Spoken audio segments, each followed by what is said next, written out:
he proposed. So it's a difficult one for me. The idea that people will, I guess people get so close and they start to talk about intimate things, and I guess if a man feels that he can talk about anything and the woman seems to be receptive enough, then well, then maybe you should go for it. But would you do something which you don't want to do?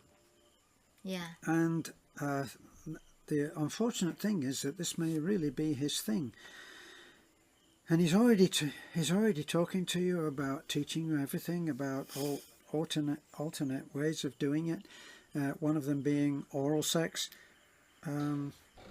Boy, that's fairly quick. You don't say how long this has been going on, but with the vast experience that governments have about relationships being formed between their countrymen, countrywomen, and people abroad, a fairly good rule of thumb is that you have to actually at least have met. That seems to be a basic requirement. Have you met the guy? Do you know what? Now this might seem as if I'm being extra graphic, but do you know what he feels like? Do you know what he tastes like? Do you know what he smells like? Do you know how he moves? How does he look with his clothes off? How does he look with his clothes on? How does he walk? All of these things. What's his rate of talking? Do you talk slowly and he talks fast? Is he going to be and you're going you know, if that's the case, it doesn't seem likely that otherwise, putting words in your mouth, so to speak, you'll have anything to talk about and be able to converse with. So you need to know those things. You need to know how someone tastes. You need to know how someone smells. Okay. Well, what are you doing when you kiss somebody, honey? Yeah, okay. Are you right? I mean, do I? Well, let's not go into that. You need to know what he smells like, tastes like, what all of these things are everyday occurrences. I mean, if Beth is sitting at the computer and I walk past, I might kiss her on the neck, I might kiss her on the shoulder. These things are obvious when you really think about them, and they can't happen if you haven't met. So at the very least, try to keep it a little bit cool before you meet. That's my suggestion. And I think that, as you say, you're a virgin. You've got a few things to consider there.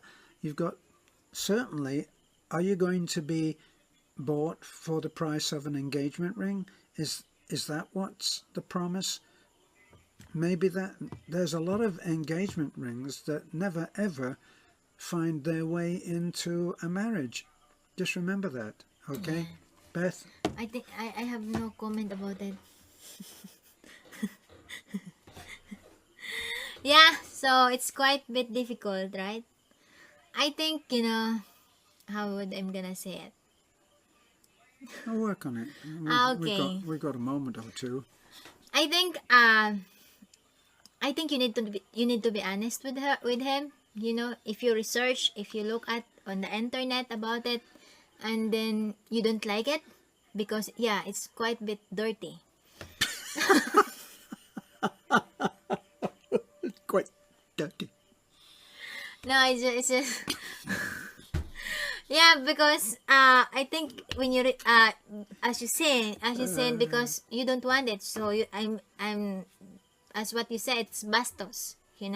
That's how I interpret the bastos into dirty. So as you say that it's your problem is a little bit dirty. So I prepared to say that those you're gonna tell to your boyfriend, your fiance about it, and you're gonna tell to your boyfriend that look, I researched about it. I saw some of it, and then I don't prefer it, because always also remember that those kinds of it's just to be doing between two person, you know. And it doesn't mean that on the November 25 he's arrived, you're gonna give yourself, okay? Don't do that, because there is no guarantee, because it's your first time that you're gonna meet that guy, you know. It's your first time that you're gonna meet that guy, and then you give yourself. Don't do that, because later on, if that guy and you are not suit for each other, there could be possibility that your virginity was been a barter with the engagement ring that will never be going into a wedding ring. Okay? So my advice to you, you know, I know that you're a virgin, and I'm applaud for that, you know, because it's a kind of reward that you're gonna give to your husband to be, you know. But make sure that, because now you're keeping that, try to keep that to the right man. Well, if you kept it this long, you should at least don't get sort of tied into you know, going straight from the airport into the hotel that's opposite. You know, you might go into the waterfront hotel for all we know. It goes into Cebu or whatever, straight into the hotel, and it's bang bang. And apparently, as far as he's concerned, you're going to be sucking on his pacifier, not so to speak. I would advise, even as a guy, I would advise that you could at least ask for a little patience on that. Yeah.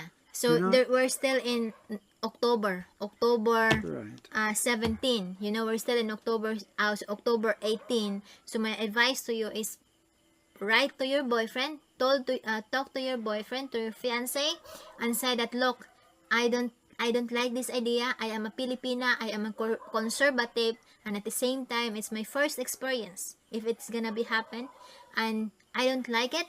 And at the same time, hope you understand. Remember that if he is the right guy, if he is the man that loves you unconditionally, he will understand your point, you know.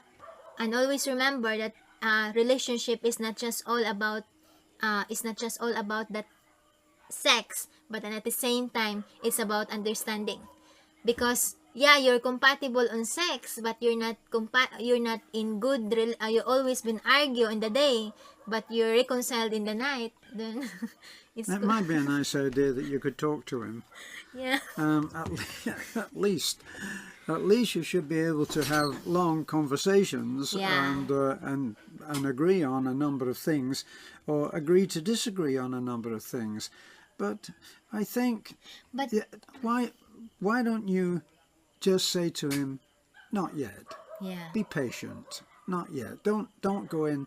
Beth is going very heavy there, and if the guy thinks that, well, this is obviously not going to go, it's not going to go anywhere. She's not going to like sex, you know. So there's no need to say that. But there are things which might take time.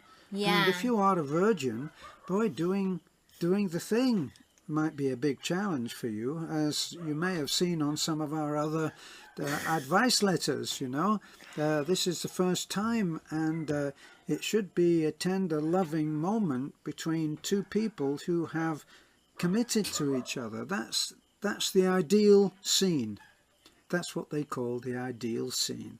The ideal scene is that you meet at the airport, you get on like a house on fire, and you find it easy and right to give yourself to this man. Be very, very cautious, right? Yeah. Look, a guy is, by nature, when it comes to a woman, a man can be a predator when it comes to a woman.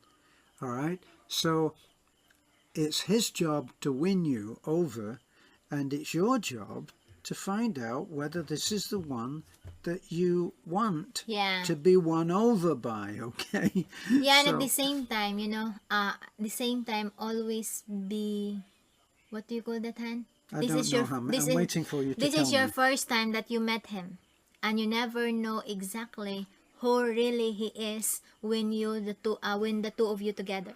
Because sometimes, you know, relationship is good when you're far away, because it's just a communication, like, I love you, I like you, you know, what are you doing, like that. But if the two of you are been together, it's different. You know, it's different, because it's about, what do you call that? Contact. you talk, he talk. You touch, he touch you. Right? You walk, he walk. So in other words, possible that you walk right and he walk left. So in other words, you're not compatible each other. It's possible. If that's the case, you might never meet. So that's why for your own good, don't give all. Maybe you can say to your boyfriend, your fiancé, that look, there's a limitation. You can kiss on my cheek. That's all, right? Oh, come on, honey. Be realistic. Okay, you can kiss on my nose. Oh, just a bit. You can just. All right, go on. All right, just one on there. Only one, okay? But you need to boy, that will be a relationship that will be on fire, won't it? But at least he will not do more deeper, right? This is for your own. This is for your own. But if you think that when you've been together in a couple of days and you think, yeah, he's the one, I love him, I'm fire on him, I'm fantasy on him, it's up to you, okay? Okay. But to my idea, my advice to you, tell to your boyfriend, to your fiancé now, be that you're patient. Be just patient. Be patient. And at the same time, try to be open, because it's just about communication. Because possible your fiancé, when he talked to you about the sex, about whatever is that, maybe you didn't answer that. You didn't answer to your boyfriend, and maybe that's the reasons why he said, oh, he's okay, she's okay with it. So all you need to do is answer what you don't like, tell him. Well, because she's not sure what to say to him, and that's why she's writing this letter. You Wally. So tell him that, can tell him what's in your heart, Yeah. and if he is the one for you, he will be back for you. He will be back to you, and at the same time he will understand. And the other thing is, how long is he coming for? If he's come for 2 weeks, I don't know. I would be very. Yi, is it? Are we still on Yi, or is it someone else? I don't want to mention the name. Okay. They said Miss, don't mention. Miss Virgin. Well, what's wrong with that? That's she's proud of that, and so she should be. But you need to be careful. Okay. Yeah. There's a few people out there that will gamble a couple of weeks vacation for the pleasure. Yeah, because of the flesh. Of the flesh. Oh, that's very biblical, that, isn't it? The pleasures of the flesh. So you do research, and at the same time. Well, she did her research. Yeah, didn't he did she? a research. She did a research already. So be careful. Be extra careful. Remember, there's a lot of disease, right? What? Disease. Disease? Yeah. Deceits, you mean? Disease. Disease. Yeah, disease. Sorry. Sometimes she says things and I just don't understand them. So, for example, you do what he wanted to do, and then it transferred to you, because you don't know that man yet, personally, whether he is safe or whether he is sick. Right? Well, that in cases where it's been going on for a while, it's not unreasonable, especially if it's coming, I think, I'm assuming it's coming from America. I don't know, but I'm assuming that correctly or not. Actually, regardless of where it's coming from, you could ask, as you are a virgin and will not be inclined to have a sexually transmitted disease, you could ask that he take a test. An AIDS test is not unreasonable for someone who is, it doesn't sound like he's behind the door exactly when it comes to sex, if he's already talking about you doing that. Yeah, but do you think it's normal for a guy to do that? Or it's just all about foreigners? Yeah. Well, I don't think that it's been going on because for thousands of years, honey. Right? Yeah. Okay. Because it's bastos. It's bastos. Yeah. Bastos. But it's a form. What do you call that? I learned that from one of our subjects. One of our subjects, that is a form of relationship to band together, but it should be between husband and wife. Yeah. For your safety. It you all know? starts when the guy. Because it's as far as I heard from the teacher, you know, it's a way of, what do you call that, Han? It's a way of pleasure. It's a way of surrendering yourself totally and emotionally. I heard it. It all starts when the guy starts sucking his thumb. Then it's an and art. and it It's goes an on art. from there. It's an art of relationship. It's But an art it's of just there are others that accepted it, and there's also others that giluod. Giluod. I was going to say that. You know, That's what I was going to say. You know, it's all a question of giluod. Is that? no, something like it's yucky. Yeah, yucky. Yeah. Well, if you're going to go around doing it for everybody, yes, it would be yucky, wouldn't it? But Yeah, between but I think it's depend on